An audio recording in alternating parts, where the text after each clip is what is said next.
Pessoas, eu não achei a questão de calorímetro que eu estava dizendo para vocês. Então a gente vai elaborar um aqui. Um calorímetro. Foi mal, deixa eu colocar de outra cor aí. Preto.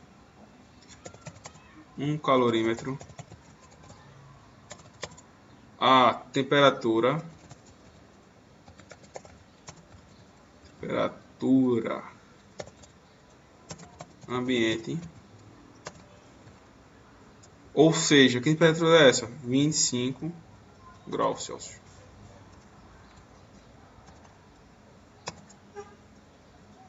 A temperatura ambiente. Um calorímetro de temperatura ambiente, ou seja, 25 graus Celsius. Um calorímetro de temperatura graus Celsius. Ponto. Um estudante de física 2 despeja 1000 gramas de água a 70 graus Celsius no calorímetro.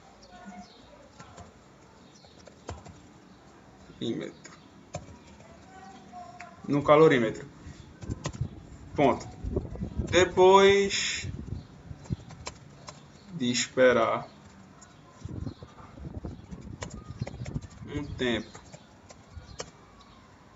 suficiente até se estabelecer o equilíbrio,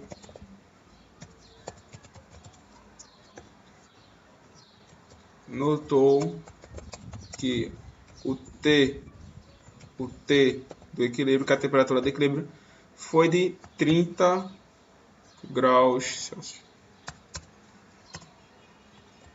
Qual a capacidade térmica do calorímetro? Essa é a pergunta. Vamos à resposta.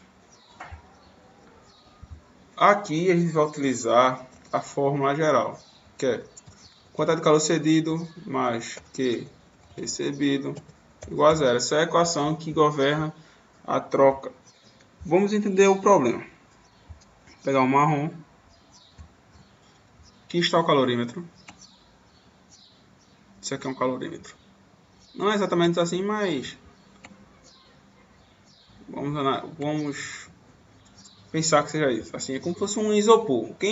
Como fosse tem aquela madeira de bebê. A gente não coloca um isopor. Aqui dali é como se fosse um calorímetro.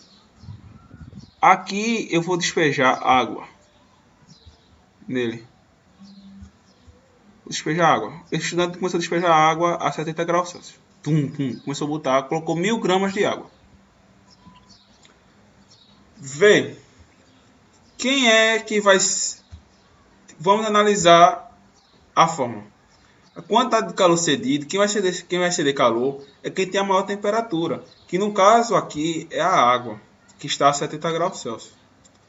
Quem vai receber o calor é o calorímetro, que está a 25 graus Celsius, que é a temperatura ambiente. Aí no caso, a gente vai jogar na fórmula, que é a massa vezes o calor específico vezes a variação de temperatura, mais a capacidade térmica, que é a pergunta que ele está fazendo sobre a variação de temperatura. Isso aqui tem que ser igual a zero. A massa é 1000, o calor específico da água é 1, que diz na questão, e a variação de temperatura é menos 40 graus Celsius. Mais a capacidade térmica dividido por 5. Isso tem que ser igual a zero.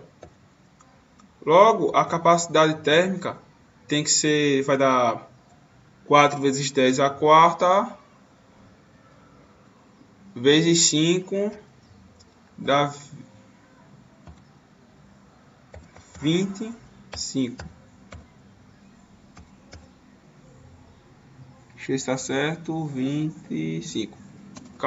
Caloria por grau Celsius. Isso aqui, minha gente, isso aqui é como... Vamos entender melhor o problema, que eu acho que eu fui rápido. Coloquei um calorímetro aqui. Fiz o calorímetro. Ele está a temperatura ambiente. A temperatura ambiente é 25 graus Celsius. Eu peguei, o estudante pegou e despejou água a 70 graus Celsius dentro do calorímetro.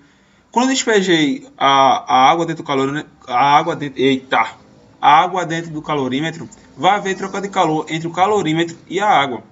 Essa fórmula aqui que a gente utilizou é considerando que o calorímetro fosse perfeito, que era para nossos fins, ele é. Na verdade, ele não é perfeito, mas para nossos fins ele vai ser perfeito. Ele começou a colocar água aqui dentro. Água a 70 graus Celsius.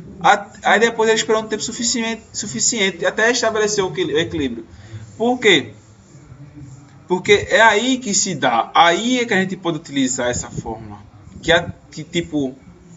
A gente tem que sempre ver, a gente sempre utiliza a temperatura do equilíbrio, porque ela vai estar caindo. Isso aqui é ser um exponencial quando você faz o gráfico. Vai ser um exponencial. Quem vai fazer exponencial é assim, minha gente. Deixa eu pegar aqui o preto. Aqui está o eixo Y e aqui está o eixo X. Isso daí vai ser mais ou menos assim, ó. Um exponencial. Ou seja, a gente sempre tem que pegar um tempo que isso aqui já seja quase constante. Por exemplo, esse tempo aqui. Nesse intervalo de tempo aqui, ó, ele é quase constante. Essa é a sua temperatura do equilíbrio do sistema. Agora vamos a outra questão que eu disse que ia fazer e eu também não achei.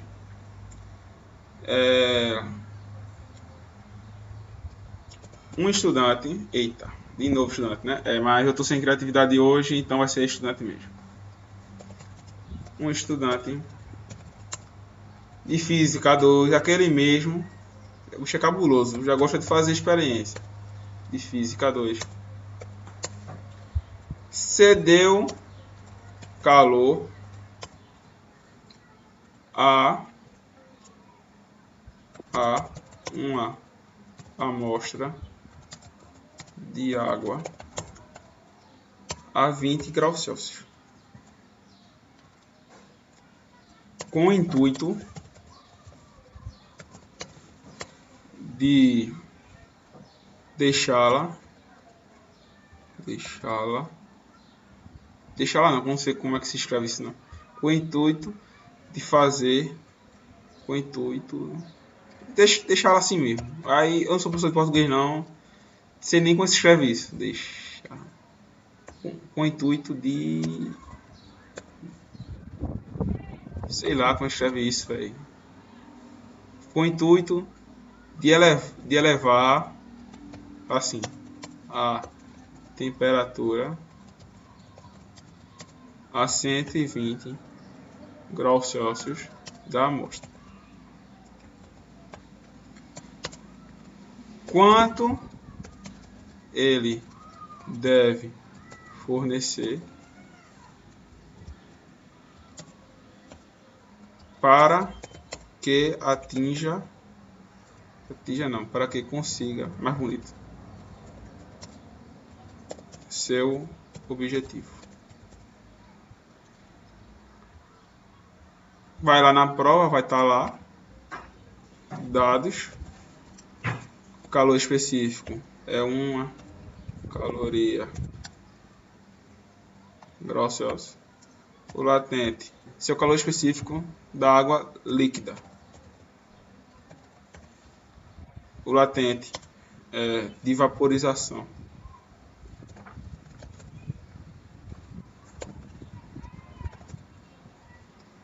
É 80 calorias por grama. O calor específico no estado de vapor é 0,5 calorias por grama vezes graus Celsius. Vamos entender o problema. Eu tenho aqui uma amostra de água a 20 graus Celsius. É a 20, né? A 20 graus Celsius. Isso aqui está a 20 graus Celsius. 20 graus Celsius. Primeiro, eu tenho que levar essa mistura a 100 graus.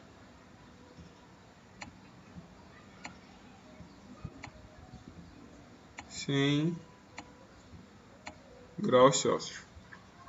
Depois vai ocorrer a mudança de estado físico. Para essa mudança de estado físico, eu vou colocar um azul mais claro para vocês já anotarem.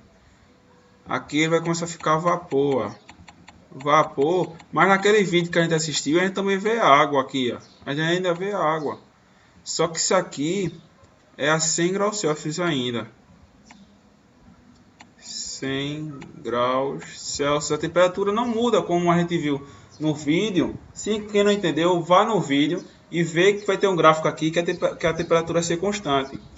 Depois de 100 graus Celsius, eu vou pegar esse vapor de água e vou elevar a temperatura de 120 graus. Ou seja, a quantidade de calor que eu devo ceder, deixa eu botar vermelho para diferenciar. Quantidade de calor que eu devo ceder tem que ser a quantidade de calor que vai envolver essa variação de temperatura, que eu chamo de Q1, mais a quantidade de calor que vai envolver a mudança de estado físico, que eu vou chamar de Q2, mais a variação de temperatura no estado de vapor, que é Q3. Não vou copiar aqui esse direto. Q1, para mudança de estado físico, qual é a forma que a gente usa? Massa vezes o calor específico, vezes a variação de temperatura, TF menos T.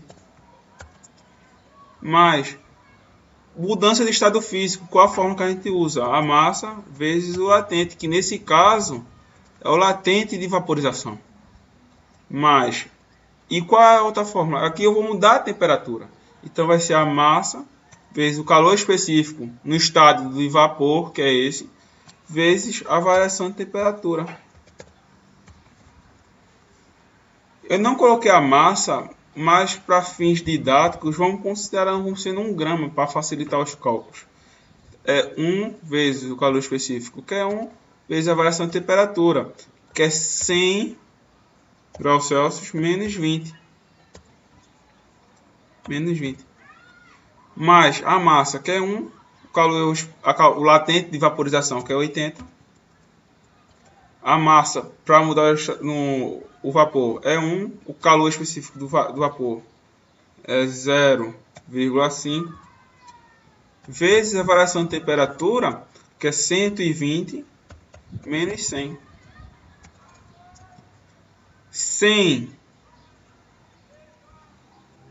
100 menos 20 dá 80. Então isso aqui é 80. Mais 80. 120 menos 100 dá 20. 20 vezes meio dá 10. Somando isso tudo, 80 mais 80 é 160, mais 10 dá 170 calorias. Então, para esse estudante teimoso de Física 2, que não se cansa de fazer experimentos, ele vai ter que ceder uma quantidade de calor de 170 calorias. E aí, pessoal, é isso. Espero que vocês tenham entendido. Calorimetria é um assunto fácil. Provavelmente, se vocês acharem dúvida, não vou postar mais vídeo, que o vídeo está aí. Se vocês não entenderam, vejam o caderno lá do cursinho e vejam as fórmulas, estudem, façam a ficha. A ficha está muito boa. E eu acho que eu vou começar a utilizar o YouTube com mais frequência para que vocês consigam entender o assunto. Acabou por aqui. Espero que vocês tenham gostado da aula. Qualquer coisa durante a aula, daqui a 15 dias, no caso 15 dias que a gente se encontrou da última vez, que eu não sei quando é que eu vou postar o vídeo, vocês me perguntem, não tem problema, eu vou responder. Só preciso que vocês façam esses exercícios, porque só vai ver se vocês têm dúvida ou não fazendo exercício. Então é isso. Tchau para vocês e até qualquer dia. Tchau.